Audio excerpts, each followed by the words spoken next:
Buenas noches. ¿Cómo están? Por favor, abramos nuestras Biblias. Primera a los Corintios, capítulo 10, verso 14, del 14 al 22. A ver si podemos aventarnos hasta el 22. ¿Va? ¿Usted qué dicen? ¿Se podrá o no se podrá? Del 14 al 22.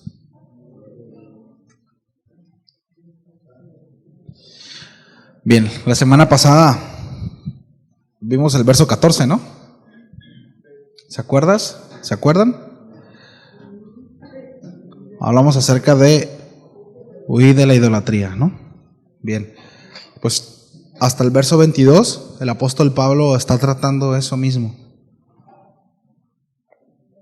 pero utiliza, ¿no?, algunas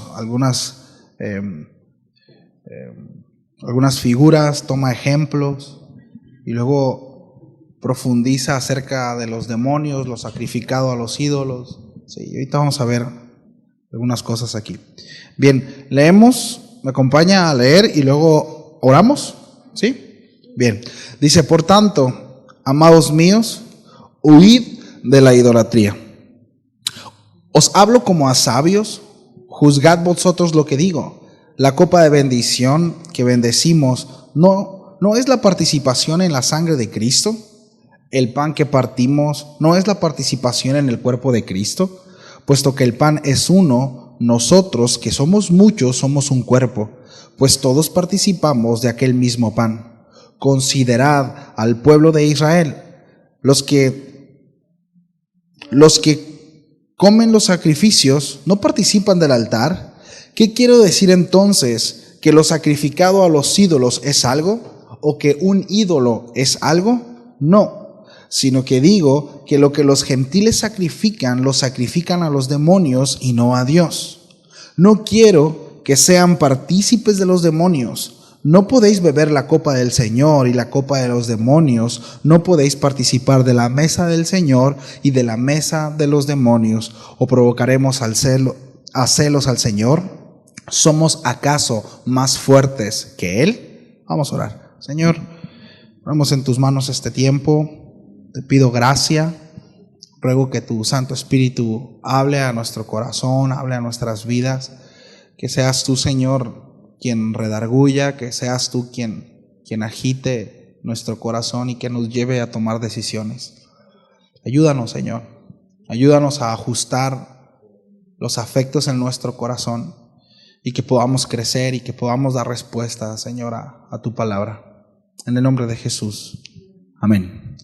Bien, la semana pasada hablamos acerca de la idolatría, ¿cierto? Y la invitación que el Señor nos hace a través de Pablo, que es huir de esta. ¿Sí? Hay una conocida frase que se le adjudica al Calvino, la cual dice que el corazón humano es una fábrica de ídolos. ¿La han escuchado? El corazón humano es una fábrica de ídolos. A lo largo de toda la historia de la humanidad, siempre ha evidenciado la idolatría en el corazón. ¿Sí? A lo largo de toda la historia, diversas culturas, ¿sí?, etnias, todos y cada uno han evidenciado la idolatría en su corazón. Siempre han puesto ciertos ídolos, ¿verdad?, supuestos dioses, a la cual le rinden adoración, a la cual rinden culto. En cada época, repito, en cada cultura se ha manifestado así. Hay un comentario acerca de la idolatría, ignoro el autor, pero hace la siguiente observación en cuanto a la idolatría del posmodernismo. Es muy interesante. Comenta que hay 4 principales ídolos que se sientan en la cumbre de los pedestales en nuestros tiempos. Ojo. 1. El ídolo de la adolescencia interminable. Este ídolo se destaca por su escaso interés en engendrar algo. Sí. Su eterna búsqueda por el placer y su escasa responsabilidad ante la vida. Recuerdan que en la introducción de la serie Un llamado a la madurez hablábamos acerca de un síndrome, el famoso síndrome de Peter Pan. ¿Recuerdan? Un montón de hombres comportándose como niños y adolescentes, huyendo de sus responsabilidades ante su propia vida y un nulo aporte a la sociedad en la que viven. Sí. Bueno, este varón, este hombre, dice que este es uno de los pedestales de la idolatría de hoy en día. Sí. Yo tengo muchos amigos que se casaron más o menos al mismo tiempo que yo y ya llevan como 3 matrimonios. Y están chavitos, estamos chavitos, pero llevan como 3 parejas, ¿no? Porque quieren seguir viviendo como solteros, quieren seguir viviendo como chavos, ¿no? Y de repente no hace mucho me topé con uno, ¿no? Y su misma forma de hablar, su misma forma de conducirse, como si estuviéramos en la preparatoria, ¿no? Qué lamentable, ¿no? Adultos queriéndose comportar como chavos, como jóvenes, ¿no? Ya hasta hay un término, ¿no? El chavorruco, ¿no? Bueno, fíjense. Segundo ídolo, el ídolo del mercado. Sí. La mercalización de la vida humana, reducido todo a un ser consumista. Es decir, todo gira en torno a lo que quiero, aun si no lo puedo comprar. Una excesiva satisfacción por consumir. Sí. Una necesidad que no se sacia puesto que el mercado sigue actualizando sus productos. Y ya salió uno y quiero otro y el más nuevo, y es una necesidad, ¿no? De estar consumiendo, ¿no? Y vivo, trabajo y me esfuerzo para conseguir eso, ¿no? Una excesiva satisfacción por el consumir, ¿no? Bueno, el asunto es que el mercado se encarga de proveer y alimentar esa idolatría que existe en el corazón hoy en día, ¿no? La mercadotecnia te hace, para muchos, ¿verdad? Abrazan la idea de que necesitan ciertas cosas, lo necesitan. Tercer ídolo, el ídolo de la comunicación. Y en un sentido, no benigno, sí, en una connotación mala, ¿verdad? Se refiere al uso de la comunicación como un reflejo, ¿verdad?, de nuestra vanidad, es decir, redes sociales, ¿no? Exponer las vidas, ¿verdad? Exponer aún lo más íntimo, nuestra familia, nuestros hijos, ¿verdad? Con tal de poder sentirme aprobado por quienes están visitando mis perfiles, mis redes sociales, no, bajo una falsa fachada para encontrar validación de los demás. Fíjense. Y si me siguen, ¿verdad? Si me dan like, si me miran, entonces siento una satisfacción, entonces siento un momento, ¿verdad?, en donde valgo algo. Pero necesito saber, y si posteo algo constantemente, estoy revisando, a ver, ¿a quién le pasa eso? Constantemente estoy revisando a ver quién lo vio y si le dio, mira, si lo vio y ni like le dio, ¿no? Mira, subió una historia y mira, fulanito lo vio, dice que lo vio y ni like me dio, ¿verdad? Ni un me gusta, o de perdido un me importa, ¿no? Bueno, cuidado con esto, ¿verdad? Porque estamos siendo empujados a eso constantemente, ¿sí? Cuarto ídolo, el ídolo de la secularización. Eso está muy interesante. Esta idea, ¿no?, que nuestra cultura, no es religiosa y no adora a nada, cuando en realidad adora un montón de cosas, ¿no? Un empeño excesivo por demostrar que Dios no existe. Un empeño excesivo por demostrar que Dios no existe, que el hombre no necesita a Dios, que el hombre tiene la capacidad de valerse por sí mismo para poder enfrentar la vida y cualquier circunstancia que a él se le presente. Ahora, podemos estar de acuerdo o no con el análisis de este autor en cuanto a estos 4 ídolos, ¿verdad? Y podríamos decir, bueno, puedo pensar en muchos más ídolos, ¿cierto? Bueno, esto reflejaría que ciertamente nuestra cultura, ¿verdad?, que presume ser secular, ¿verdad?, y no adorar nada, bueno, no puede evitar tener sus propios ídolos a los cuales les sirve y les adora constantemente, ¿sí?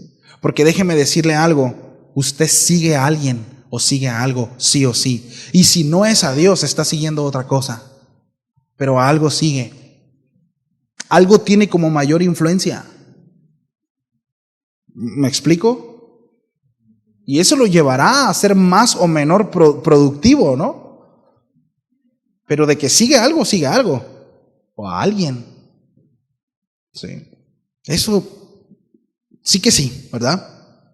Pablo en el capítulo 10 comienza mostrando que aunque el pueblo de Israel había experimentado una liberación asombrosa y poderosa de parte del Señor, ¿sí? Experimentó un sustento asombroso, sin embargo la mayoría de ellos no entró a la tierra prometida por pecar en contra del Señor.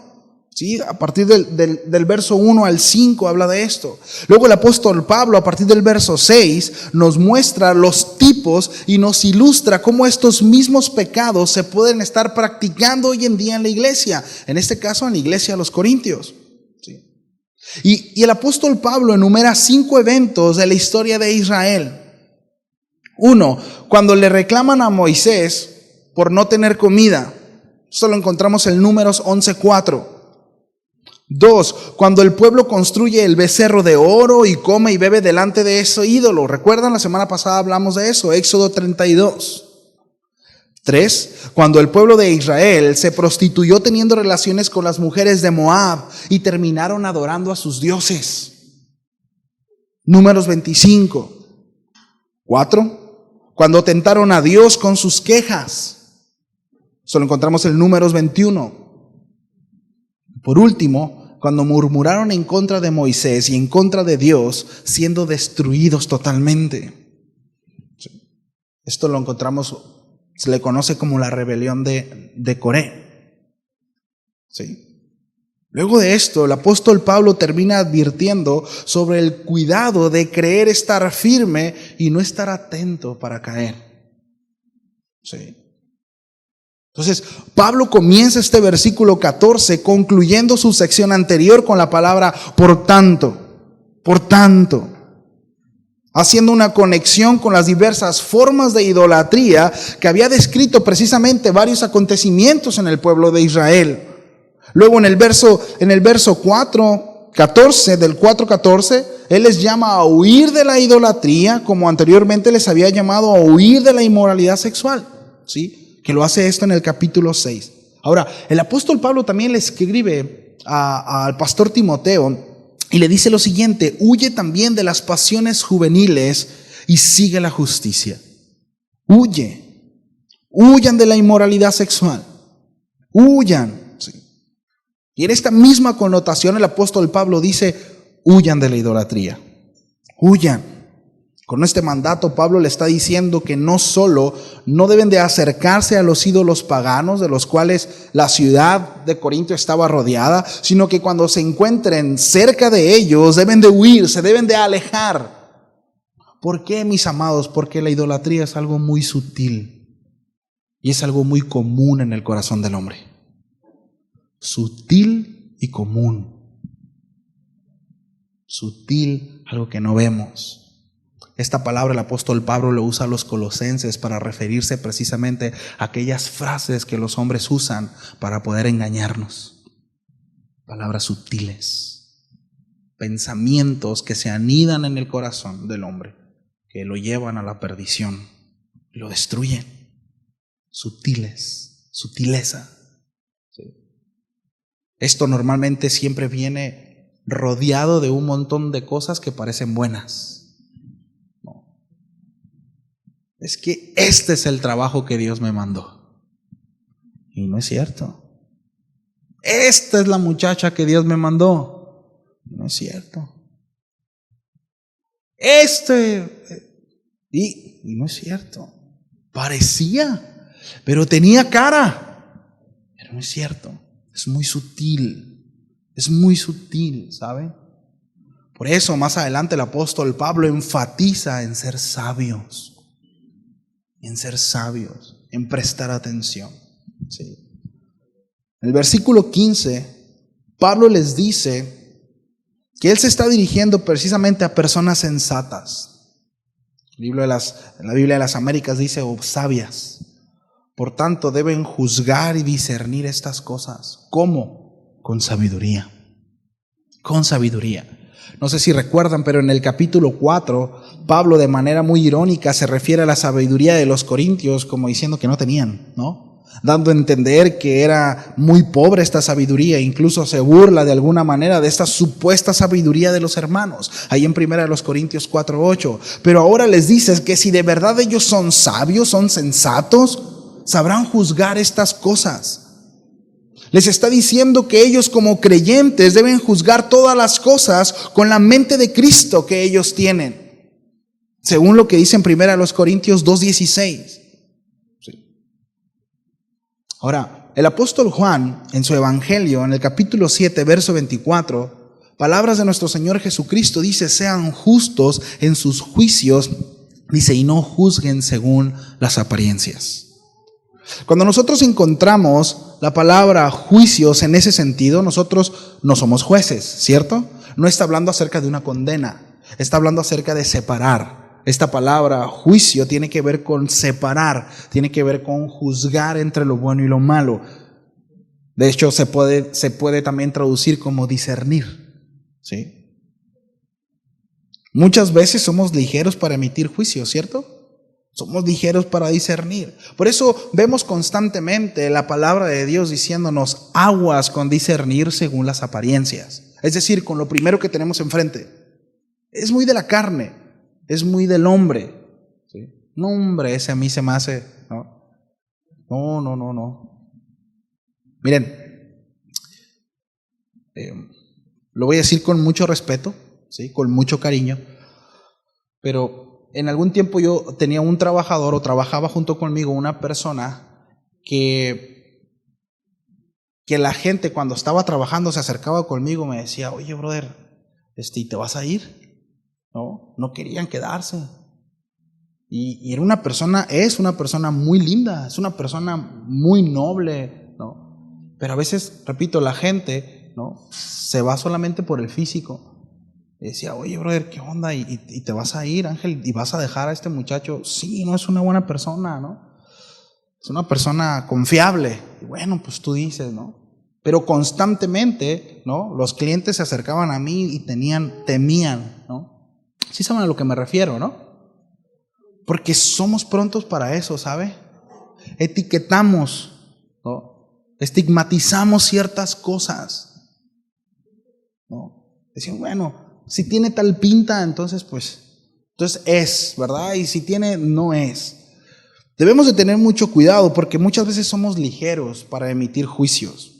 ¿Sí? Llegamos a conclusiones antes de nosotros primero establecer las cosas sobre la mesa y empezar a separar. Por eso el apóstol Pablo habla acerca de juzgar con la mente de Cristo, según la perspectiva del Señor. ¿Sí? Necesitamos, ¿verdad?, aprender, repito, a separar y juzgar las cosas, no desde nuestra perspectiva, que para empezar, ¿sí?, está limitada, puesto que es humana.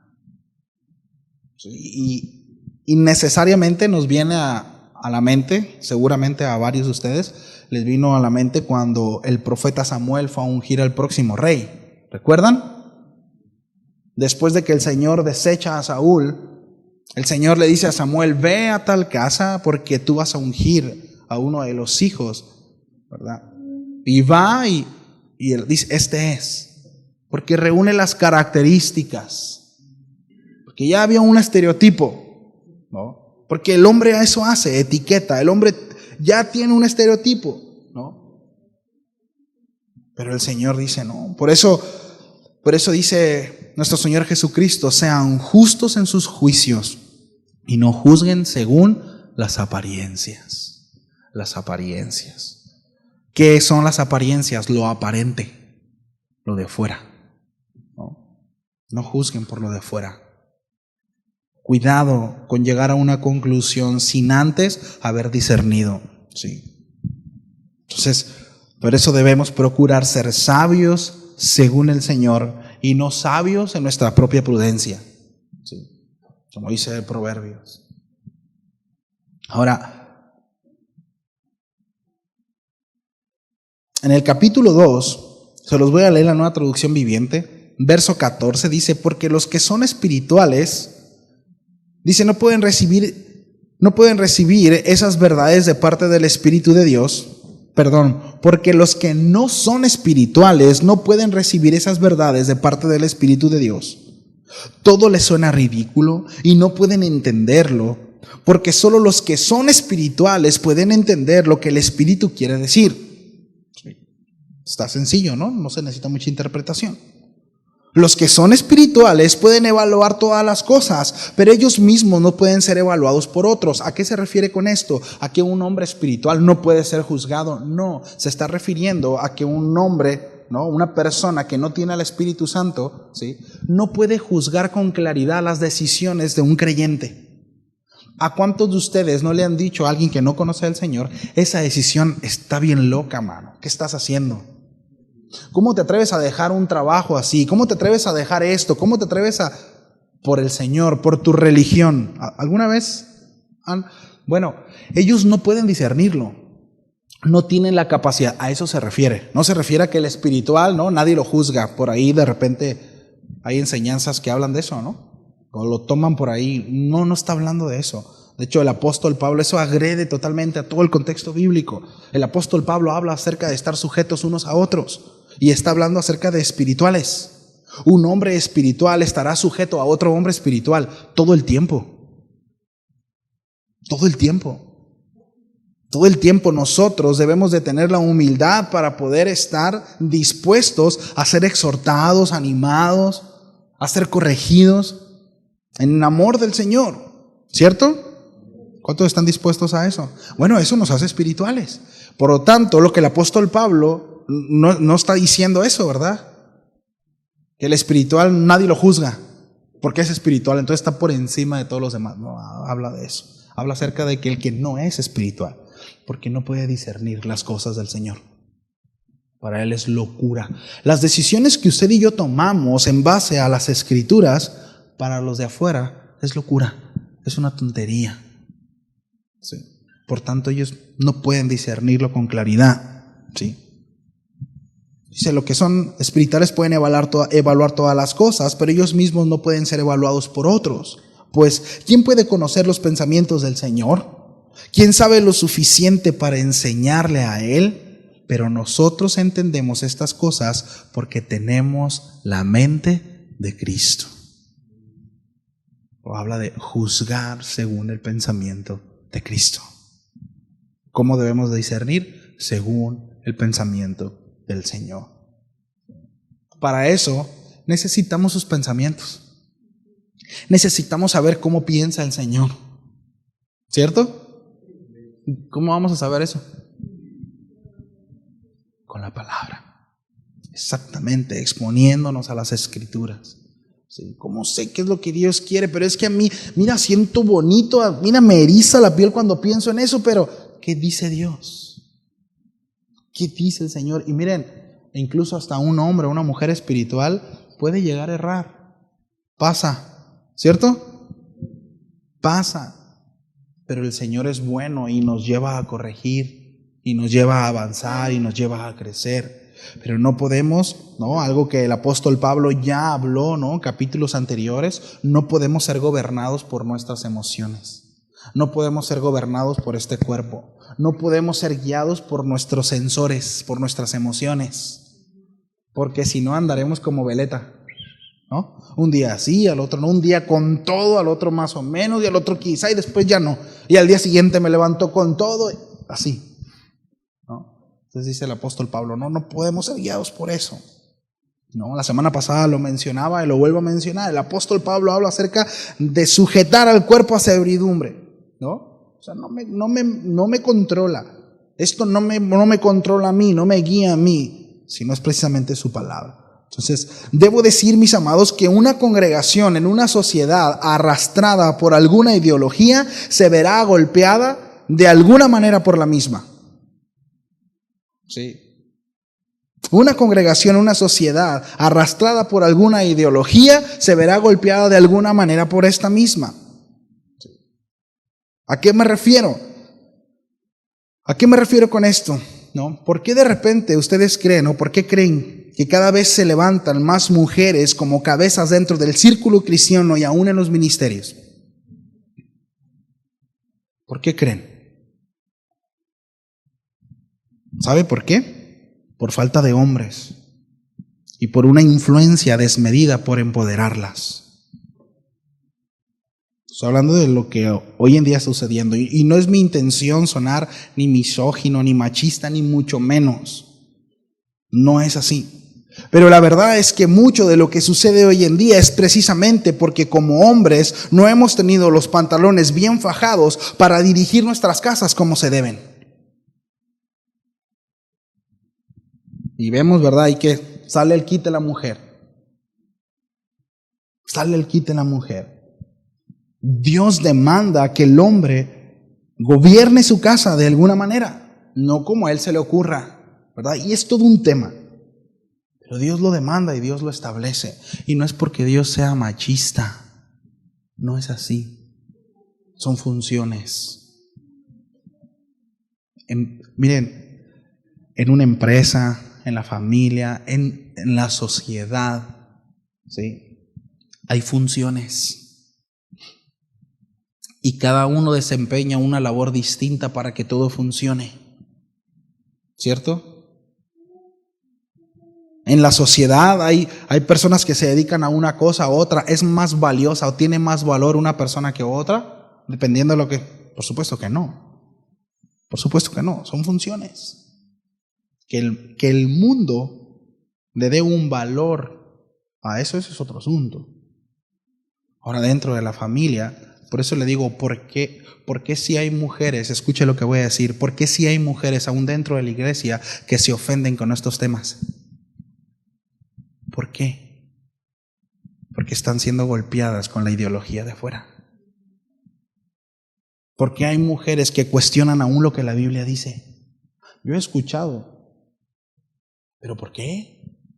¿Por qué hay más pastores que pastoras? ¿Por qué? Porque Dios lo estableció así. No es algo, no lo establece ningún pastor. Dios lo estableció así. Pero ¿por qué la mujer no puede ser la cabeza? Porque Dios no lo estableció así. Porque Dios no quiso que así sea. Y aún si nos vamos, miren, hay un montón de razones. Pero la principal es porque Dios dice que así debe de ser. Ahora, lo preocupante dices, bueno, que afuera una mujer lo mencione, es normal. Pero dentro de la iglesia. Ahora, de repente el hombre puede decir, ahí está, ¿verdad? La vieja itala, ¿no?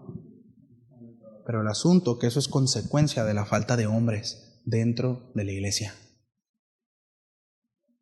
Hombres que no asumen su responsabilidad, que no ministran, que no llevan, que no encausan, que no protegen, que no cuidan, que no proveen.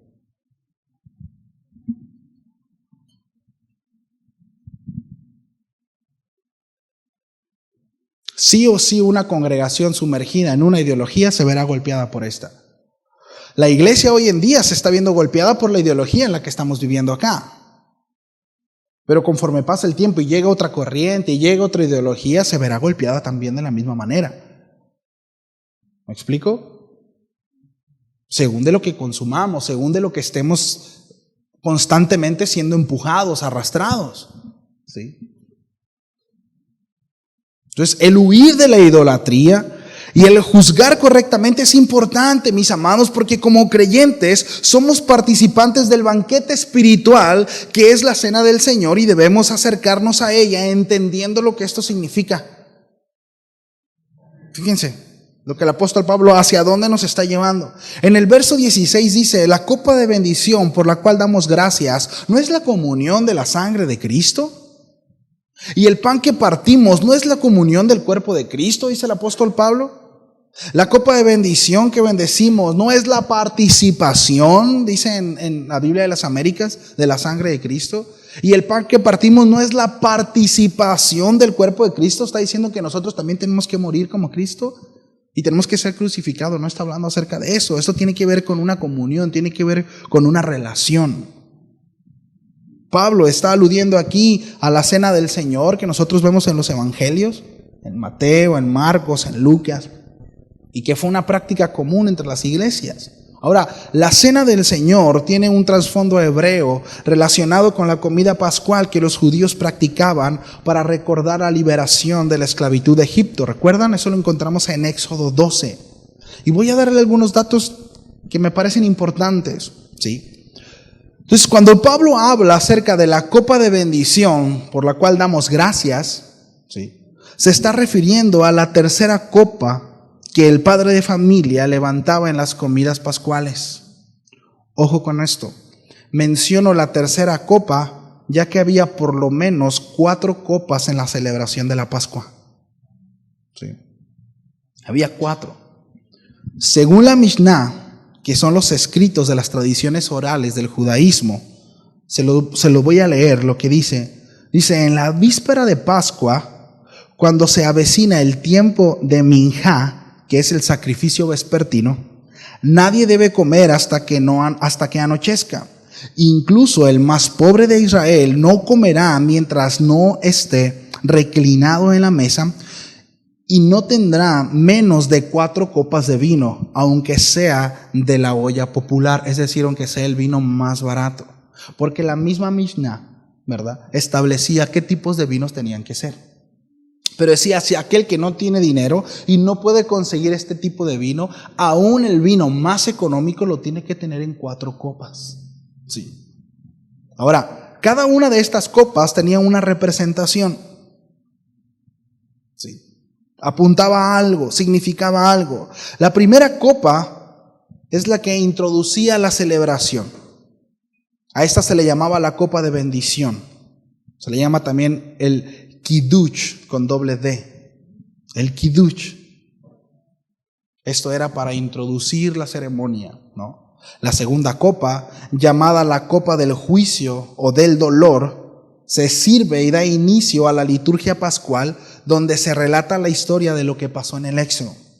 Ahora, esto es muy interesante porque tiene un orden muy particular. El padre de la mesa, ¿sí?, ojo con esto, digo el padre de la mesa, no el padre de familia, porque muchas veces se juntaban varias familias.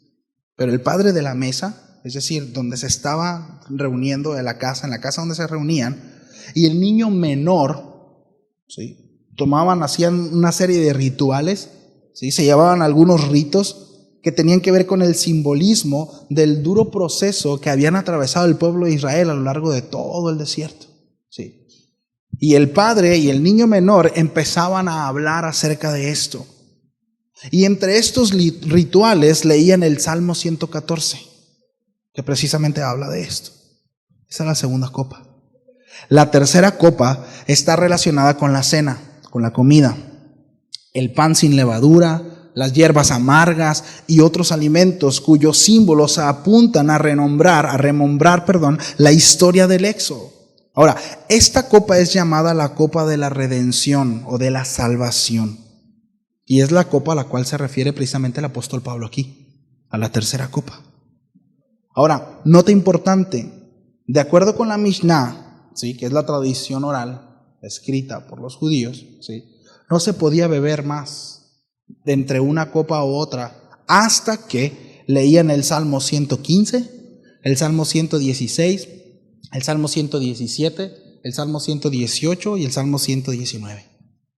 Después de que leían los rollos y meditaban en esto, entonces la cuarta copa, ¿sí?, que es la copa de la alabanza y el gozo, daba fin a la celebración y completaba lo que era el rito pascual. ¿Sí? Entonces, toda esta ceremonia era para recordar algo, mis amados: la salvación, la obra del Señor. ¿Sí? Interesante, ¿no? Entonces, el apóstol Pablo dice, esa copa de bendición por la cual damos gracias se está refiriendo a la tercera copa de esas 4. ¿Sí?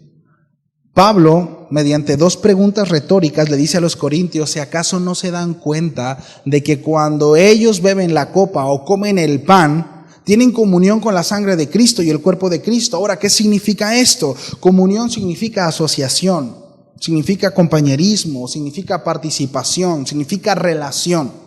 ¿Sí? Por tanto, cuando estamos hablando acerca de la comunión del creyente, estamos hablando acerca precisamente de la relación con Cristo. Cuando se celebra la Santa Cena o la Cena del Señor, lo que el creyente hace o comparte es precisamente una relación de unión con Él a través de su sacrificio. ¿Sí? Primera a los Corintios 1:9 dice: fiel es Dios quien los ha llamado a tener comunión con su Hijo Jesucristo, Señor nuestro. En Primera de Juan capítulo 1, verso 3 dice: así que lo que hemos visto y oído es lo que anunciamos a ustedes para que también ustedes tengan comunión con nosotros, porque nuestra comunión es con el Padre y con su Hijo. ¿Sí? Es decir, esto es bien importante. ¿Sí? La manera en cómo el hombre puede tener relación con el Padre es a través del sacrificio de Cristo. No hay otra manera. ¿Sí? Y esto solamente simbolizaba o apuntaba hacia las obras de Cristo, que nos llevaban precisamente a reconciliarnos con el Padre. ¿Sí? Ahora, hay un término, ¿no? La sangre de Cristo y el cuerpo de Cristo, y esto hace, repito, referencia al sacrificio de Cristo en la cruz del Calvario, ¿verdad? Que establecía este nuevo pacto. En el antiguo pacto hubo una comida después del establecimiento del mismo, y en el nuevo pacto también habrá una comida para establecer este pacto. ¿Sí? Mateo 26:28 dice: porque esto es mi sangre, el nuevo pacto, que es derramada por muchos para el perdón de pecados. Ahí nos podemos echar un clavado, anoten Hebreos 9, del 13 al 15, cuando habla acerca precisamente de lo que se hacía en el antiguo pacto, con los toros y los animalitos, y cómo estos traían una redención solamente momentánea, pero ahora en Cristo Jesús tenemos redención eterna, ¿sí? Somos salvos para siempre, una promesa de herencia eterna, dice el autor de Hebreos. ¿Sí? Entonces el primer pacto llevaba a la muerte y no podía dar vida. Es solo el nuevo pacto el que provee la salvación, estableciendo un cordero puro, santo y sin mancha, el cual atribuye nuestros pecados, y nosotros recibimos salvación por su justicia. ¿Sí? Y esto es bien importante, por su justicia. Lo que sucedió en esa cruz fue justicia, fue algo justo. Ustedes han escuchado, es que fue algo injusto lo que sucedió ahí. No, Dios no es injusto, ¿sabe? Suena muy bonito, pero no fue injusto. De hecho, fue justo. Él pagó el precio. Él hizo justicia, mis amados. Es la razón por la cual usted y yo podemos acercarnos al Padre. Si no hubiese sido justo, nosotros no tuviéramos salvación. ¿Sabía eso? Porque de repente se oye muy padre, ¿no? Es que fue injusto que murieras por mí. No, fue justicia. Fue justicia. Dios, miren, Dios no recibiría algo injusto, ¿sabe? O sea, Dios no es injusto. Entiendo en la connotación que muchas veces se utiliza, no es que no era, yo merecía eso. No, es que aunque tú hayas muerto, no podías pagar por tus pecados. Aún te manden a la hoguera, miren, te hagan sufrir toda tu vida, no puedes pagar tus pecados. Eso sí sería una injusticia, porque tú eres un pecador. Por tanto, no puedes pagar lo que se debe. Es como yo querer pagarles a ustedes 1,000,000 de pesos, ¿verdad? Con 10 pesos. Es que yo te quiero pagar, pero es que es todo lo que tengo, 10 pesos. No tengo más, toma, te lo pago. De verdad es todo lo que tengo. Pues sí, pero ahí sí no es justo. ¿Cierto? No es justo. Por eso el asunto de si sufro soy más espiritual o estoy más cerca de Dios, eso no tiene nada que ver. Sí. Eso no fue justo, totalmente justo lo que sucedió en la cruz. Por su justicia, mis amados, nosotros recibimos salvación. Sí. Por tanto, cuando participamos en la cena del Señor, tenemos una relación espiritual con Cristo, en donde se come y se bebe su sangre recordando su sacrificio. Sí. Por supuesto, esto es una figura, ¿no? Ahora, esta participación memorial y espiritual no es solamente algo con Dios. Ojo con esto, porque ya el apóstol Pablo empieza a bajar, ¿no?, las piezas. Sino también es una comunión con el prójimo. Versículo 17.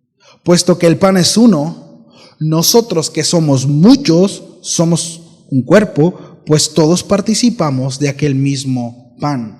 Nueva Versión Internacional dice: hay un solo pan del cual todos participamos, por eso, aunque somos muchos, formamos un solo cuerpo.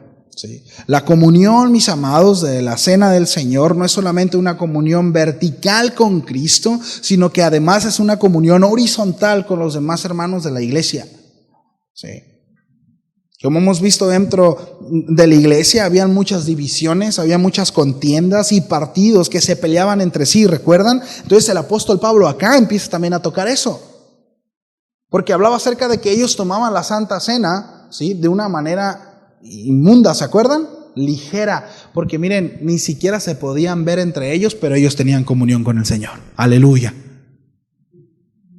Sí. No podían verse, algunos venían de ser exhibidos, ¿verdad?, en las plazas, ¿se acuerdan? Que se demandaban públicamente y hacían un espectáculo, ¿verdad? Y tenían una Laura Bozzo por allá de que pase el creyente, ¿no? Y hacían un espectáculo en las plazas y luego llegaban a tomar la cena del Señor. El apóstol Pablo dice: no. Así como todos participamos de un solo pan, ¿verdad?, de una sola copa, todos somos uno mismo, somos un solo cuerpo, ¿sí? Todos. Entonces esta idea del cuerpo, ¿verdad?, luego iba a ser usada de forma mucho más detallada en el capítulo 12, ¿no?, primera a los Corintios, cuando habla acerca precisamente del cuerpo de Cristo, que para allá va a ir, ¿no? Por tanto, cuando yo participo de la cena del Señor o hago remembranza de esto, debo de examinar, mi amado, si no estoy en pecado en primera con Dios o también en contra de mi prójimo. ¿Sí? Es importante. Por eso necesitamos ser sabios. Necesitamos ser prudentes. Es a lo que el apóstol Pablo está apelando, ¿no? Les hablo como a sabios, como a sensatos, como a hombres que pueden discernir esto. ¿Sí? Finalmente, en el versículo 18, Pablo nos da un ejemplo del pueblo de Israel, de cómo los que participaban en el sacrificio de los animales comían de esos animales, hablando acerca de la comunión entre ellos. ¿Sí? Hace referencia a eso. Después de que tomaban la cena y hacían toda, ¿verdad?, estos rituales, ellos terminaban compartiendo el pan, ¿sí?, y pues cotorreando los niños, ¿verdad? Ahí, algo que debemos de procurar, ¿sabe?, que debemos de practicar. Hay comentaristas que hablan acerca de que esta comida era solamente lo del altar, ¿verdad? Y hay otros que hablan acerca de los banquetes que comían delante de las ciertas ceremonias. Cualquiera que sea esta, no agrede ninguna de las dos. El punto que el apóstol Pablo quiere mostrarnos es que así como en el antiguo pacto participaban del altar y comían juntos y era un acto de adoración religiosa, el cual tenían comunión unos con otros, así como con el Señor, de la misma manera lo es ahora cuando alguien participa de la cena del Señor. Es lo que quería enseñarles el apóstol Pablo a los Corintios. Sí. Con todo esto, Pablo, repito, quería mostrar a los corintios como a nosotros, que en primer lugar, cuando nos acercamos a la mesa del Señor, debemos aprender a discernir o juzgar la idolatría que hay en nuestros corazones, pero también estar prestos, porque en ese momento de coinonía, nosotros podemos discernir, mis amados, y podemos ayudar al hermano. Sí. Porque solamente así, solamente exponiéndonos unos a otros, podremos hacer uso de los dones espirituales. ¿Sí o no? Si alguno aquí, ¿sí?, tiene el don, por ejemplo, de sanidad, ¿cómo lo llevará a cabo si no participa en coinonía con los demás? ¿Cómo? ¿Será posible? ¿Verdad que no? Si alguno aquí quizá tiene el don de profecía, ¿verdad?, o palabra de sabiduría, ¿sabe qué es eso? No es como que un Señor dice, no. Vas a hacer, ¿sabes qué? El Señor me muestra esto para tu vida. Pero si no tenemos relación, Pero si no hay coinonía, si no hay relación unos con otros, ¿usted cree que ese don se podrá ejecutar? No. Como hemos aprendido, el fruto, el árbol cuando da fruto, no es para sí mismo, sino es para que otros lo disfruten. ¿Cierto? Pero a veces tenemos ese rollo, no, es que Dios y yo. Nosotros tenemos nuestra religión, ¿no? El Señor y yo. Y los hermanos, ahí de lejecitos, porque hay cada hermano, ¿no?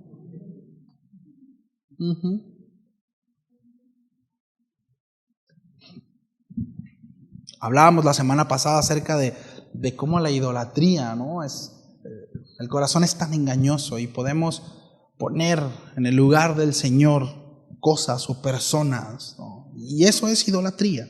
Sí, prácticamente eso es idolatría, poner a algo, a alguien, al lugar que le corresponde al Señor. Y ya hablamos acerca de eso, ¿no? Pero la palabra habla, ¿no? Que los hombres, afirmando ser sabios, dice que se hicieron necios y cambiaron la gloria de Dios inmortal, eterno, por imágenes de hombres mortales, de aves, de cuadrúpedos y reptiles, con el argumento de que eran sabios. Sí. La idolatría se puede disfrazar de cualquier cosa buena que amamos o admiramos o deseamos tanto que lo podemos llegar a desear más que a Dios. Sí, eso es idolatría. Sí. Ahora, en segundo lugar, el tener comunión con Cristo, repito, y el prójimo es el reflejo, mis amados, del gran mandamiento. ¿Recuerdan? Amarás al Señor tu Dios con todo tu corazón, con toda tu mente, con todas tus fuerzas. ¿Y qué dice? A tu prójimo como a ti mismo. No podemos decir, ¿verdad? Pues yo cumplo ese mandamiento, pero nomás a la mitad. Nomás a la mitad. No existe tal cosa. Entonces, es importante, mis amados, tener la comunión con el Señor. Y ahora, en ese sentido, entendamos, ¿no?, la relación que debemos de llevar con el Señor. Y lo hemos aprendido ya y lo hemos mencionado en otras ocasiones. Pero esta siempre se verá reflejada en quienes están a nuestro alrededor, empezando por los de casa. No sé usted, pero cuando Gina y yo podemos llegar a tener alguna diferencia, ¿no?, la paz se va. No hay paz. Y el Señor está, no duramos mucho, ¿no? Pero no me miren así, ¿no? Sí soy el pastor, pero también suceden cosas. A usted no. Nomás yo. Sí, así como que, ¿no? Estamos creciendo. Estamos aprendiendo. El Señor me está enseñando a amarla. El Señor me está enseñando a respetarla. El Señor me está enseñando, estoy aprendiendo, estoy en un proceso al igual que usted. Pero debo decirle algo, cuando no hay comunión con ella, yo siento que mi relación con Dios tampoco fluye. Y si hay algo que yo puedo percibir de parte del Señor y puedo recibir en ese momento es, arréglate con tu esposa. Arréglate con tu esposa. Y pueden venir un montón de argumentos a mi cabeza, pero el Señor, mira, me las hace así y las tira al suelo. Arréglate con ella. No podemos decir, mis amados, que nosotros tenemos una relación sana con Dios cuando no tenemos una relación sana con quienes están a nuestro alrededor. Es inconcebible. Inconcebible. Una persona me decía, ¿quieres decir que yo no tengo una buena relación con Dios porque no estoy bien con mi esposo si es una... Sí, hermanita. Sí. Y no lo digo yo. O sea, no es porque a mí se me ocurra o porque yo quiera. Lo dice la Escritura. Mi relación con Dios se verá estorbada si yo no tengo una buena relación con mi esposa primeramente, con mis hijos, con mis amigos, con la gente que está más próxima. ¿Sí? Con la gente que está más próxima. Entonces, no podemos simplemente decir frases cliché como voy a la iglesia a adorar al Señor si tengo un conflicto con mi hermano. No. Si hay dos, tres hermanos en la iglesia que están así, ¿no? y los tengo atravesados. ¿No? O sea, sí, voy y adoro al Señor, pero con que no me tope a fulanito porque, ay, no sé, ¿no? Me da un no sé qué. No. Mateo 5, 22 al 24 dice: por tanto, si traes tu ofrenda al altar y allí te acuerdas que tu hermano tiene algo en contra de ti, deja ahí tu ofrenda delante del altar y ve y reconcíliate primero con tu hermano, y después de eso vuelve y presenta la ofrenda.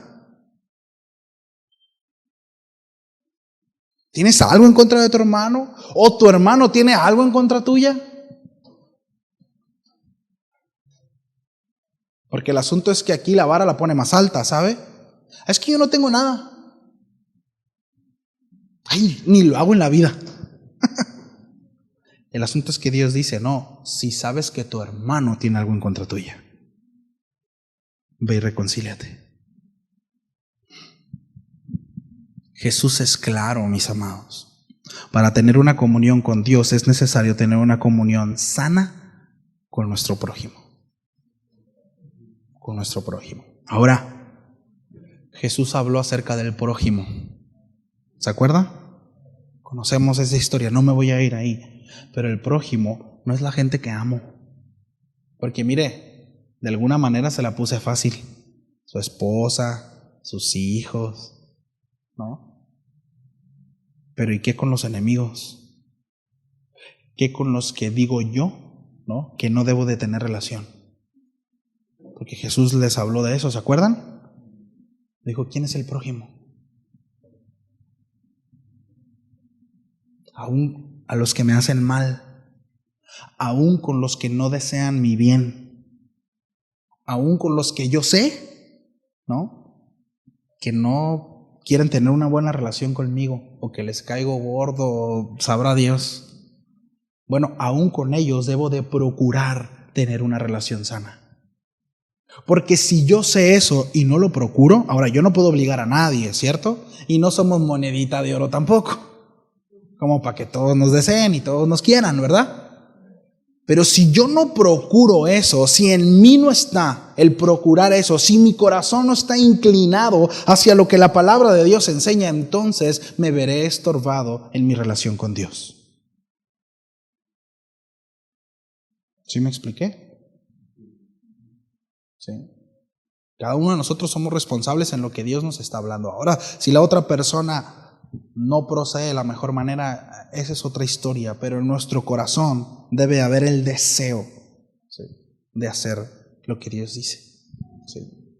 Ahora, después de esto, el apóstol Pablo empieza a abordar, ¿no?, el tener comunión con Dios a través de la Santa Cena, ¿verdad?, o la Cena del Señor. Y ahora Pablo va a explicar qué es lo que quiere decir sobre todo esto en cuanto a la relación con las prácticas de los hermanos en Corintio, que estaban llevando a cabo, participando en los actos religiosos con los paganos. Pero aquí yo creo que lo vamos a dejar para la próxima semana, ¿sí? Porque el asunto es que ya el apóstol Pablo, miren, el apóstol Pablo, y esto es importante, lo voy a dejar como conclusión, pero como introducción a la siguiente semana, ¿sí? Ahí se la dejo. ¿Quién le toca la siguiente semana? A Bogdan. Bueno, ahí, manito, pon atención a esto, ¿no? El apóstol Pablo ya había hablado, ayúdame con el piano, ya había hablado acerca de lo sacrificado a los ídolos, ¿recuerda? El apóstol Pablo había hablado acerca de poder comer la carne, es decir, de tener una libertad para comer la carne que se vendía en el mercado, que se sabía que estaba sacrificado a los ídolos, pero el apóstol Pablo habló acerca de esa libertad, ¿no? Sin embargo, el apóstol Pablo puso una ley mayor acerca de que si el hecho de yo comer carne hacía caer a los demás, entonces me abstenía de eso. Dice el apóstol Pablo: no comeré carne jamás, con tal de no ser piedra de tropiezo de nadie, ¿sí? Pero el apóstol Pablo establece desde el principio, y no solo el apóstol Pablo, sino lo encontramos también el profeta Isaías, lo menciona, también lo vemos en el Pentateuco, estableciendo cómo Dios a su pueblo les dice que los ídolos no son nada, simplemente son invenciones del hombre. Sin embargo, había ciertas prácticas, ojo con esto, que los paganos practicaban, que no simplemente eran ídolos, sino ya eran sacrificios a demonios. ¿Me explico? Cuando nosotros encontramos, ¿verdad?, por ejemplo en el Antiguo Testamento, lugares altos, ¿sí?, no se está refiriendo solamente a un lugar específico para un ídolo cualquiera, sino se refiere precisamente a adoración a demonios. ¿Sí? Entonces, ¿perdón? Sí. Está hablando acerca de relacionarse ya con la maldad directamente. ¿Sí? El asunto es que había quienes tenían sus cultos, ¿verdad? Y lo hacían directamente a demonios. Bueno, no es lo mismo decir, esa carne la usaron, ¿verdad?, para sacrificio a lo que sea, y consumirla, pues al final del día la santifico y sé que todo viene del Señor. Andar participando de lo que ellos hacían, e ir y comer ahí con ellos, ¿verdad? Y andar en el baile, ¿no? Y andar cotorreando y todo, y después ir y presentarme a la cena del Señor. A eso se refiere el apóstol Pablo. ¿Sí? Porque ciertamente todo lo que está detrás de eso, ¿sí?, proviene del pensamiento del enemigo. Una inclinación totalmente satánica. ¿Sí? Totalmente pues que viene de Satanás, ¿no? Entonces, el apóstol Pablo, ¿verdad?, habla de eso.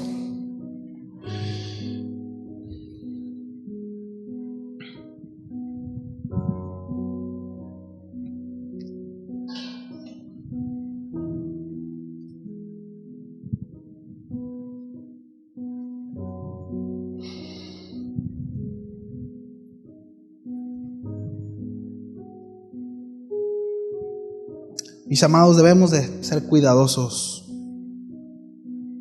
en nuestra relación con Dios. Constantemente debemos de meditar en cuanto a cómo está nuestra relación con el Señor.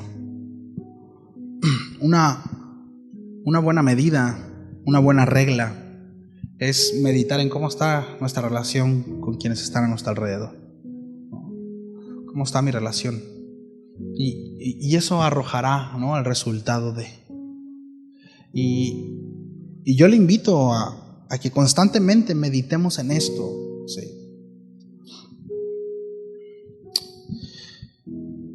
Estaba buscando un texto, pero se me perdió. Bueno, termino con 1 de Pedro 1, 18 y 19. Dice: sabiendo que fuiste rescatados de vuestra vana manera de vivir, la cual recibiste de vuestros padres, no con cosas corruptibles como oro o plata, sino con la sangre preciosa de Cristo, como de un cordero sin mancha y sin contaminación. El apóstol Pedro está apelando precisamente a vivir de manera piadosa, ¿sí?, y vivir para Él, puesto que fuimos rescatados.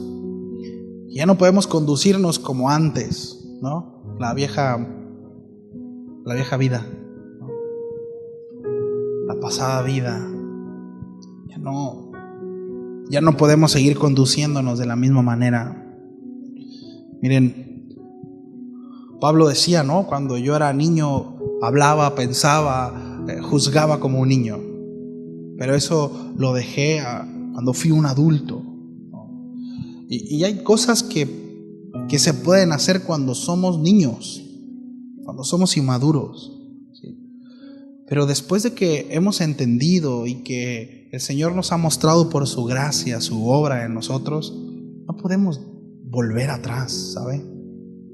Y era algo que le estaba sucediendo a los corintios. Los corintios, bajo el argumento de su libertad en Cristo, terminaban practicando cosas que ya antes habían dejado. ¿Sí? Y ahora, ciertamente en el contexto de los corintios nos vamos a encontrar, si nos echamos un clavado a la historia, nos vamos a encontrar con cosas tal vez con un poquito más cuestiones de inmoralidad sexual, entre otras cosas, por las prácticas que había. Pero eso lo podemos aterrizar perfectamente bien en nuestro corazón ahora. A lo mejor nosotros no participamos de ese tipo de conductas, pero ¿qué onda con el chisme? ¿Qué onda con la murmuración? ¿Con la deslealtad? ¿Qué onda con la apatía? O sea, todos podemos identificarnos, ¿no?, con el mensaje del apóstol Pablo a los Efesios cuando le dice antes, dice, estaban extraviados, sin rumbo, sin Dios, sin propósito alguno, pero ahora ya tienen identidad en Cristo Jesús, ¿no? Y antes caminábamos así sin rumbo. Yo me acuerdo antes salíamos, un amigo y yo, y caminábamos y andábamos por la calle sin rumbo, desperdiciando el tiempo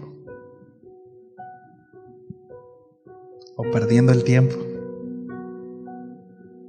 No había rumbo, no había sentido, no había un destino. Es lamentable que de repente nosotros llegamos al Señor y encontremos ese destino y encontremos esa motivación para vivir, para luchar, y que después de un tiempo esa motivación se vaya. Aplica perfectamente bien lo que el apóstol Pablo está exhortando a los corintios, ¿no? Y lo que el apóstol Pedro está diciendo aquí. Ya, el Señor ya los rescató de esa vana manera de vivir. Les ha dado rumbo, los ha rescatado. Hay sentido.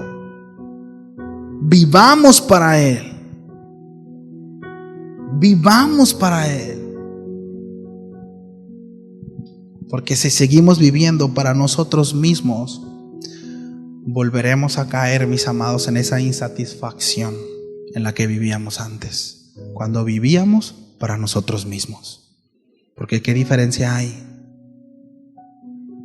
Dejé de practicar ciertos pecados, pero ahora practico otros. Que tenga oídos para oír. Vamos a orar. Señor, gracias por tu palabra. Ayúdanos a discernir. Que seamos sabios, Señor. Que podamos entender lo que quieres hablarnos a nuestro corazón.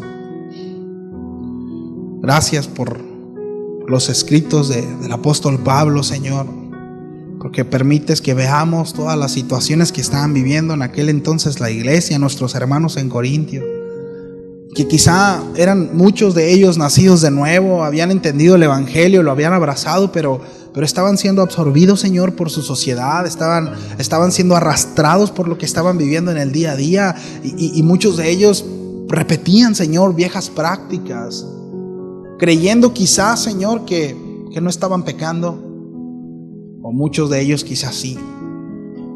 Señor, pero tú les llamaste, Señor, a vivir de una manera santa y piadosa, y los llamaste a huir, Señor, a huir de la idolatría en su corazón y a poner las cosas donde deben de ir. Como hace un rato te pedía, Señor, ayúdanos a poder discernir los afectos de nuestro corazón y a ponerlos en el lugar que corresponden. Porque quizás, Señor, estamos siendo engañados por nuestro propio corazón y creemos, Señor, que quien está por encima de todo eres tú, pero realmente no es así. Que tu Espíritu Santo, Señor, redarguya nuestro corazón y nos haga ver y nos convenza de pecado. Líbranos, Señor, de incluso que el hombre nos quiera convencer, no serviría de nada, Señor. No serviría de nada, incluso una excelente argumentación de las cosas, si tú no eres quien toca el corazón. Si tú no eres, Señor, quien habla a nuestra vida.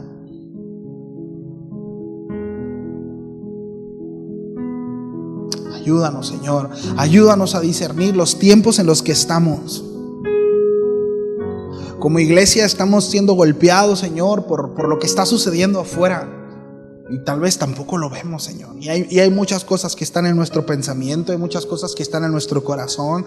Y tomamos decisiones dentro del matrimonio, tomamos decisiones en torno a nuestra vida. Y muchos, Señor, con quizá argumentos que hemos recibido del mundo y que van en contra de lo que establece tu palabra, pero quizá no nos damos cuenta, porque ignoramos tu palabra, Señor, porque ignoramos tu verdad. Ayúdanos, Señor, que seamos sensatos en este sentido, que seamos sabios en este sentido y que podamos discernir y que realmente podamos poner tu palabra por encima de cualquier cosa. Porque solo es tu palabra la que puede transformar y convertir el alma del hombre. Tú eres el único, Señor, que puede transformarnos. Eres el único. Te lo pedimos, Señor, en el nombre de Jesús. En el nombre de Jesús. Amén. Amén.